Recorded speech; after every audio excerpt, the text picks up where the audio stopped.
Ladies and gentlemen, I mentioned in my previous videos that I thought Galarian Stunfisk would be really good for this season, so I'm putting my money where my mouth is. I decided to play a few sets. I think I played 3 sets of Galarian Stunfisk. Oh, I did play 3, and they went extremely well. Oh, I might have played 4, but they went extremely well. And yeah, we're going to showcase a little Galarian Stunfisk. The team here is going to be Galarian Stunfisk in the lead. And back in the day, there used to be a Galarian Stunfisk, Venusaur, and Sableye team, with Sableye as the safe swap, and you could really switch the lead out for Venusaur or Galarian Stunfisk, whichever you wanted. So when I first started making the team, I thought Galarian Stunfisk, Cresselia, and Sableye. And then in the last video, one of the last teams I faced was a Bastiodon, Annihilape, Shadow Sableye. So I thought, I guess I could run something similar and it would make a lot of sense. So your Galarian Stunfisk is going to be weak against fighting types, weak against water types.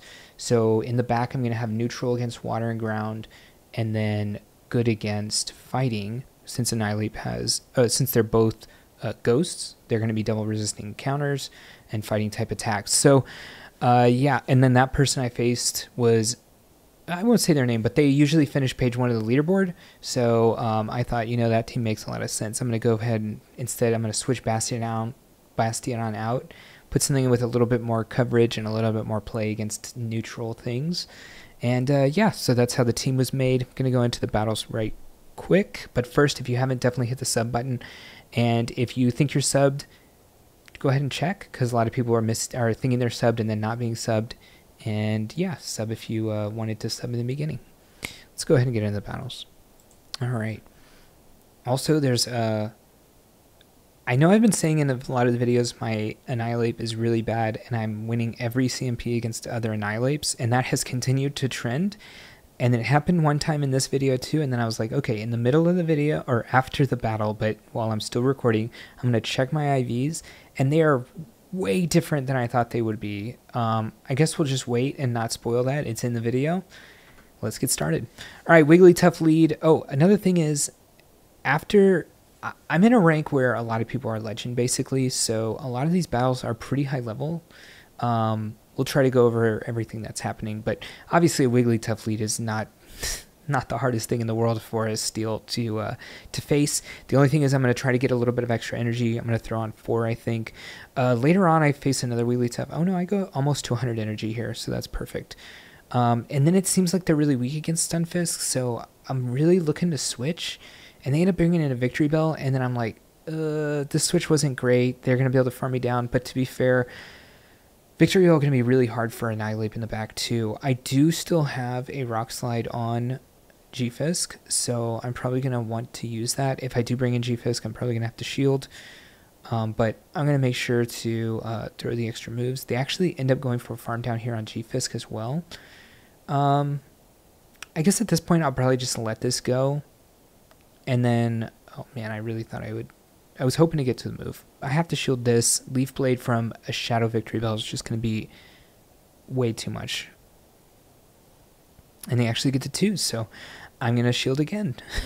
Hopefully the thing they have in the back is going to be, oh, it is a Bastiodon. Okay, so it makes sense. Wait, that's the exact same team that I was running for my Toxic team, except, like I said, in that video, you could switch out the Shadow Dragonair for a number of things, one of them being Shadow Victory Bell. So I didn't know if a Night Slash would KO from here, but I'm also 100% sure that I'm not going to get KO'd from this, and I'll just farm this down and then throw a move at Victory Bell, just so that I don't get farmed down by the extreme damage that Shadow Victory Bell has, and it does resist counter, but it ends up being so low that it wouldn't have mattered. But just my thinking, okay, Glade here is worrisome for me because it has the lead, and then I just decide to make a call here that it's not going to be close combat, and then it ends up being close combat.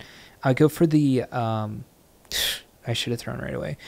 I shouldn't go for the CMP here. I wasn't trying. I just wasn't really paying attention, I guess. And I go for the bait because I'm pretty sure they're gonna shield, and then I'm gonna save a little bit of that energy, hoping that I can hopefully get to an Earthquake, because that's what it's going to take to KO that that Glade. But the Glade really is going to cause me a lot of problems here. I decide I'm going to shield this and go for the full farm down. All they can do is get to 1 Scald here. Since they're Shadow and we're Shadow, we're going to get them all the way down. I don't get the debuff, which is nice. The season change is already coming into effect. Ends up being a Registeel in the back, which on first glance, you're like, oh, that's really good for me. But he's got 2 shields, and I kind of want to save this Sableye, so I'm looking to swap. But the opponent plays it really well here. Oh, no, I do get to the swap. And then they switch into Gallade. And I was just trying to do damage before they get a move off. Unfortunately, this Gallade's definitely going to get to it. Oh, okay. Well, now he has to throw on Registeel. I guess they still have a 3rd Mon in the back, which I don't know what it's going to be. I'm going to have to bring in Annihilape here. I guess I could bring in Sableye, but I want to bring in Annihilape, I think, because I want to spread the damage out between 2 of my Mon and have both at half life for the Registeel, which is going to be impossible for the Registeel to handle. So that's my thinking here. I don't want to come in with Sableye, just lose it, and then have supposedly the best matchup against Registeel in the back. I could care less about this Registeel. They do get to a move, but I still have a little bit of energy, I think, on this Sableye. Ooh, not a lot, but yeah, GG. All right, Drapion here in the front. The one thing you have to watch out for Drapion is that it could have Aqua Tail. The moveset for Drapion is, it could be Aqua Tail, or the charged attacks can be Aqua Tail, Crunch, or Sludge Bomb. They almost always have Crunch. Actually, let's just say they always have Crunch. But it's what kind of coverage do you want in the back? And I think a lot of people go with Aqua Tail, and I think that is the right move. I end up going for the double Rock Slide here on the Gligar, even though it's just neutral and not really a lot of damage, just because Gligar is a little bit tough for this team. Actually, really tough for this team. You want it on the Sableye, but it's not a decisive matchup here either. But since I did all that extra damage, I'm going to go ahead and shield and go for the farm down. If it does end up that I think they're going to get to another move, I can always CMP tie them. I win CMP tie. But I was pretty sure I was going to be able to win that anyways. They come back in with the Drapion. I do just go for the Power Gem right away. I just assumed that they were going to come in with the Drapion. And I want to go for neutral damage. When you have the Shadow Sableye, you no longer have access to return. As you can see on the right side there, or on the left side there, my moveset is Power Gem and Foul Play. I don't think there's any other type of moveset to go for here. They do end up showing the Aqua Tail. And now this Drapion does have a lot of energy, so that is one thing to note, or one notable thing I should say, because they want to try to catch Earthquakes. They end up coming in with the Dugong. I'm just going to farm as much as I can here. I probably do want to throw before they throw, and you do win CMP as Annihilape against Dugong, just to get that damage in before I assume an Icy Wind is coming through. And Annihilape's not bad against Drapion either. It's neutral damage, but I don't think I'm going to be able to farm this all the way down. So I go for another move here, and I think this actually doesn't KO either, which is sad. Oh, no, I think it does, actually, because then they have to throw a move into this Annihilape, and then I'm just fine letting this go. It might not even KO. Oh, no, it does. Annihilape is pretty squishy. And then I just go for the Earthquake. I'm not trying to bait anything out here, and it's GG. Always go for the big move. That is like my mantra this season, is no more baiting. Although sometimes you do have to bait. I'm not saying, when I say no baiting, I'm being hyperbolic. Obviously, sometimes you have to bait in order to get to a move in time, but sometimes even in those scenarios, you don't necessarily have to bait because they also are thinking the same thing, and then you can just go for the big move and then catch them off guard, which is kind of what happened here against the Drapion. So, yeah, they end up staying in with Bastion against my Steel type, which is obviously horrific for them. So I decide I'm just going to save swap into my Sableye. They do have a Grass in the back. It is a Superior, which means that it is going to have Aerial Ace, which is super effective. Well, most of the time it's going to have Aerial Ace, which is super effective against Annihilape. But the only other move it could have is Leaf Tornado, which is a 50% chance to drop attack by 2 stages, which would be tough. I end up going for the Power Gem, and they shield it, and so then I just get another move off that I can, and it does a decent amount of damage. I'm going to come in with G-Fisk, and I don't care what it does here. We should be able to survive anything, but I'll probably switch to Annihilape right after, try to get a little bit of extra energy. Annihilape with energy is fantastic, and obviously we only have the Superior to go, so I think I can go to the double shield and go for 2... Oh no, I think I bait here. Okay, well, I could have gotten to 2 Shadow Balls. This game's over, though, to be honest. So, we still have energy on G-Fisk. We at least have a Rock Slide, and a little bit more, actually. I think we have 6 Mudshots worth of energy, so one after the Rock Slide. But yeah, I could have made it to double Shadow Ball here anyways with 2 shields, but the mantra is already failing one battle later. Now, I think it didn't really matter in that game at all. So, all right, Whiscash lead, obviously horrific. They are very slow to the swap here on Skarmory, so I'm able to get to almost 100 energy. But I want to throw before they throw, and then I want to go into a shield. I want them to go into a shield deficit, because, or either I want 2 shields, so I'm going to shield once here probably no matter what. But what's probably going to happen is I'm probably going to CMP them on this next one. Okay, we'll see. I want them to either lose 2 shields here, or I want to win switch. And so they do allow us to win switch, which is interesting. They do end up coming with a charge bug, which not great. They get actually the perfect farm down for them, but we have won switch, which is all I kind of wanted to do anyways. Now I just have to make a call. I'm going to shield this. Most of the time, the first move they throw is the non-bait move, and the problem with Scald is if I do get hit by the Scald, then every subsequent move they only have to go for the Mud Bomb.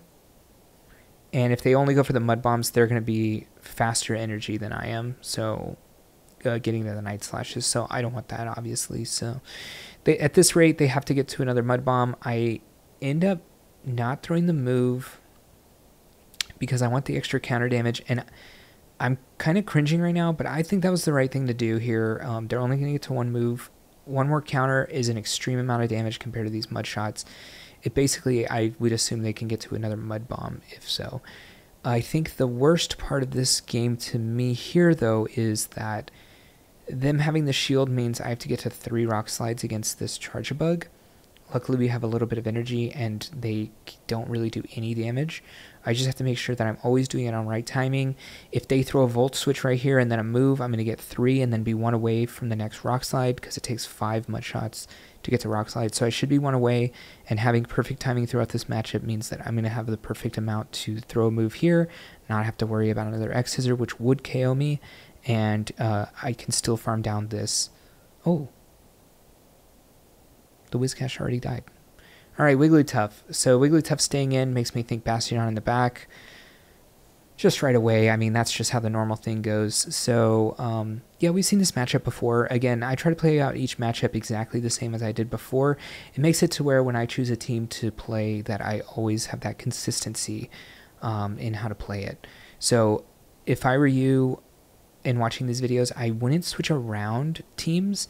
I would find which of these teams you like the most, and then maybe in that next, well, we still have time now, but continue using that one team that you like the most for the next GBL as well, or for the next time that Open Great League is in GBL.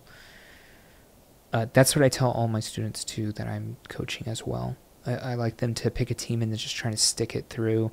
Hopefully it's a team, I should say, find a team you like and then stick that team through. Obviously, if you find a team and you think it's horrific, then don't play it. But if a team is good on PvPoke, it's probably going to be good to use forever. So like Hypno and Scrafty have perfect coverage on either side of each other. So find a team like that. Or well, if you like ABB strategies, definitely do that with the safe swap in the back. And that's the way I play the game. But hopefully that helps y'all. I feel like I've gone on a random rant there, but yeah, consistency is key in this game. So the more you play, the more you know what moves are coming, who wins CMP.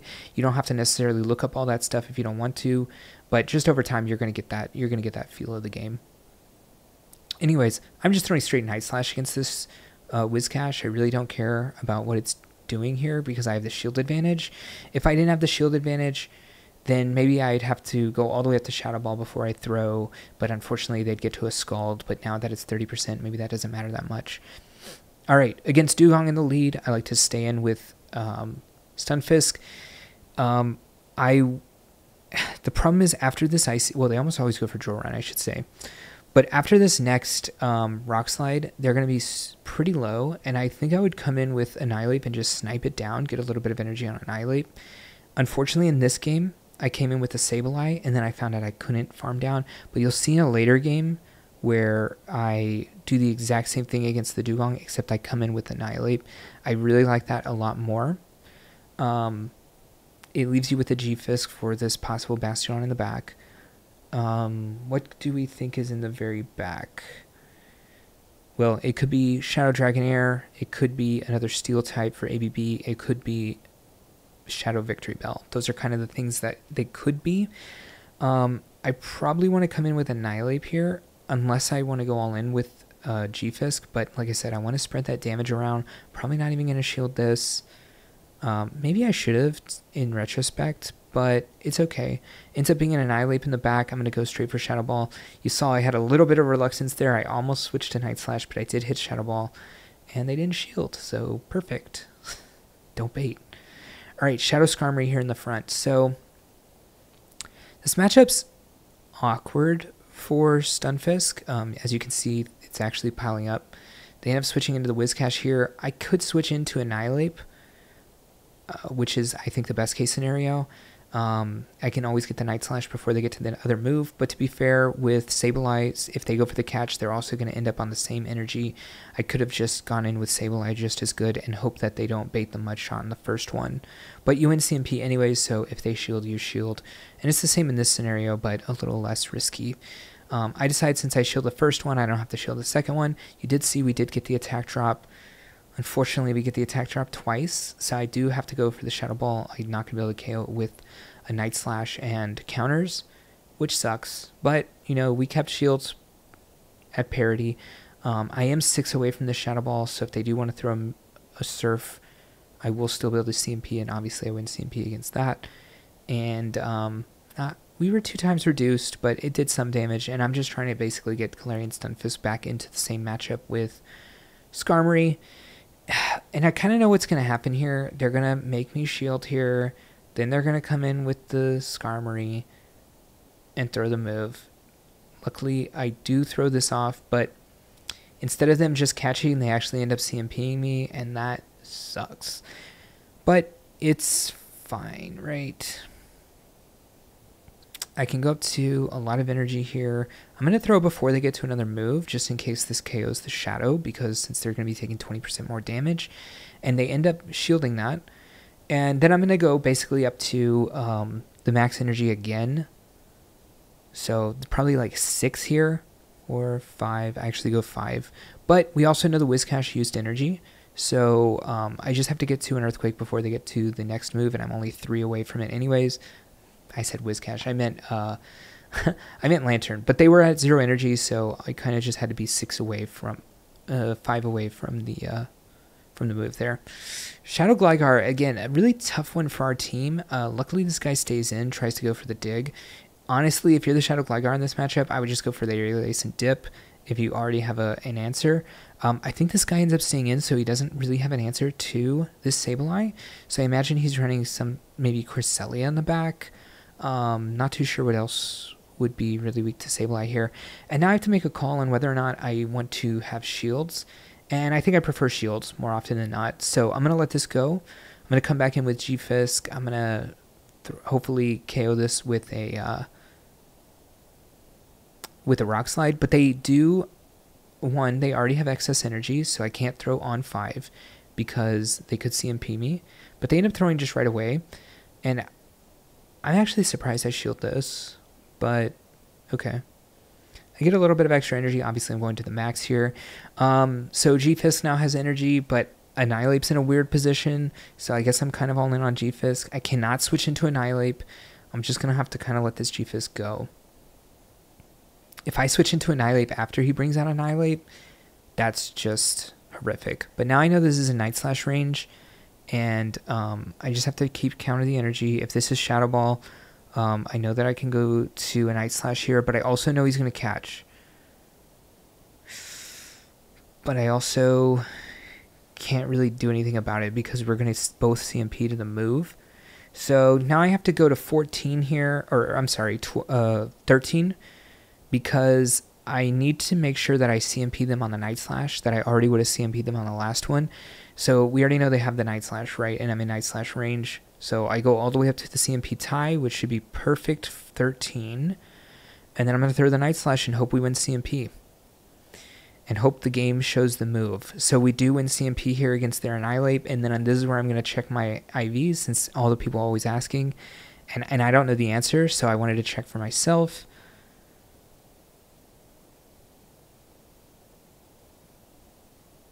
and my Vs are 037, which is weird because that means I don't know how I'm winning CMP against a lot of things because my attack is so low. It's literally the lowest it could possibly be.